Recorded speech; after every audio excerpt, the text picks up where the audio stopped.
Ciao amici e amiche del segno del Sagittario, benvenuti, io sono Angela e questo è Exoteric World, è così che mi trovate sui social. Prima di iniziare vi ricordo che è una lettura generica, prendete solo ciò che vi risuona, se volete potete integrarla col vostro ascendente per avere più informazioni. In descrizione al video trovate le recensioni dei mazzi usati, i link per acquistarli e i link alle playlist per conoscere il significato delle carte della Sibilla Lenormand e della Sibilla italiana. Vi invito a iscrivervi e abbonarvi al mio canale per sostenere il mio lavoro. Vi ringrazio moltissimo se lo farete o lo avete già fatto. E adesso procediamo con la lettura.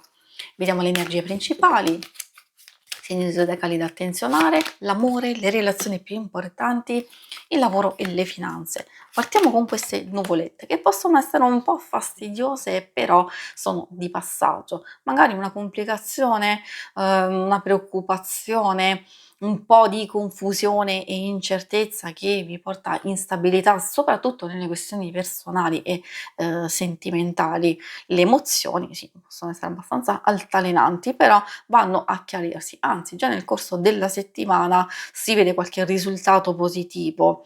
Bella questa carta, il bouquet è il riuscire a risolvere, anzi possono esserci pure delle novità, delle situazioni di felicità, di spensieratezza e inoltre magari quell'invito, quel dono, quell'apprezzamento, quel gesto gentile nei vostri confronti può essere molto bello.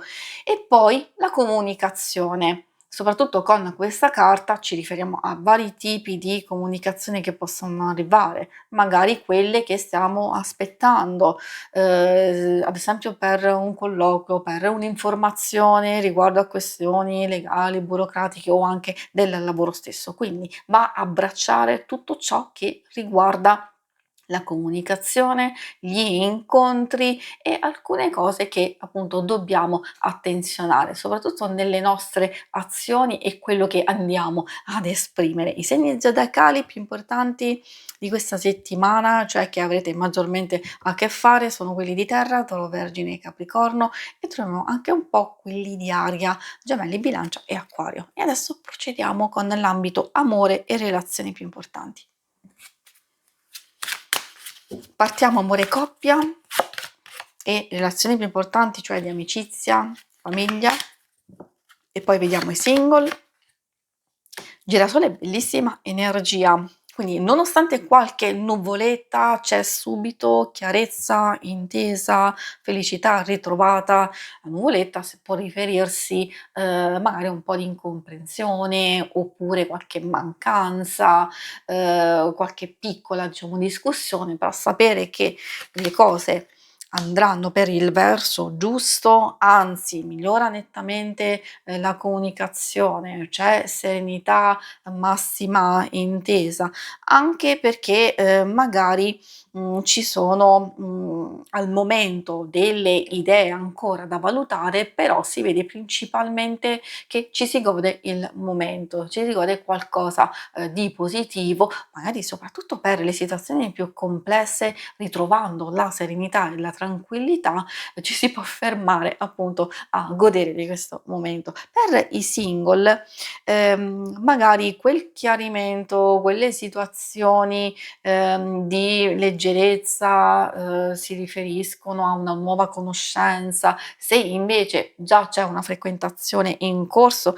allora queste parlano di avanzamento e anche di miglioramento e si procede in questo modo. Se invece non c'è nessuno, effettivamente queste carte fanno pensare a un coinvolgimento, a un'attrazione, al risveglio di emozioni che magari erano assopite da un po' di tempo. Quindi direi che c'è questa fase appunto di positiva, ma si vede anche dall'inizio, sia comunicazioni, qualcuno che si fa sentire, qualcuno che mostra interesse, magari potrebbe esserci un gesto, ma come vi dicevo anche un dono, un gesto gentile. Procediamo con l'ambito amore.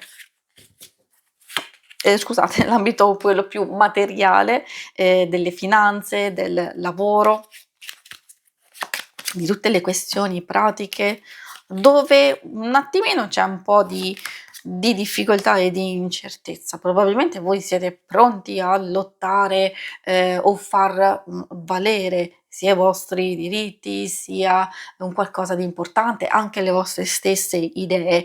Questa carta, in realtà non deve preoccupare. Allora, se magari ci sono già delle situazioni un po' critiche che possono riguardare le finanze o qualcosa nel vostro ambiente lavorativo, mettere, fuoco ancora sul fuoco non è il caso. Magari di aspettare prima di intervenire, come abbiamo visto sin dall'inizio, di fare attenzione alla comunicazione e a quello che si esprime. Trovare una mediazione, trovare magari qualcuno che vi può supportare, aiutare, dare delle indicazioni giuste può risolvere un sacco di cose. Poi, può essere anche il fatto di prepararsi, con calma, con razionalità a un evento imprevisto. Può essere una spesa, potrebbe essere, un qualcosa che non funziona, magari avete programmato, di fare un certo tipo di cose e allora c'è quell'imprevisto che vi fa saltare la vostra programmazione.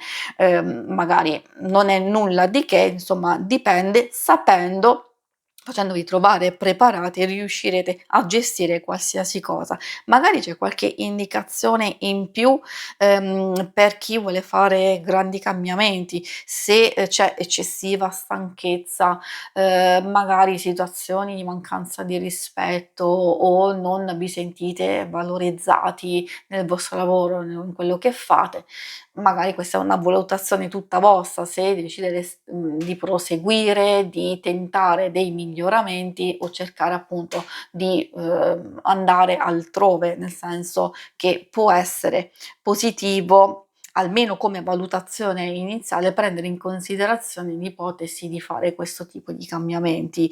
Questa potrebbe essere una persona che vi aiuta, potrebbe essere una persona che vi chiarisce un po' i vostri dubbi, magari ci possono essere anche dei consigli o delle proposte, da valutare. Si conclude qui la lettura, vi ringrazio per avermi seguita. Se volete in alto a destra trovate il logo per iscrivervi al canale, mentre in basso trovate le schermate per vedere il vostro oroscopo mensile e il lunare quindicinale. Alla prossima, vi auguro una buona settimana. Ciao!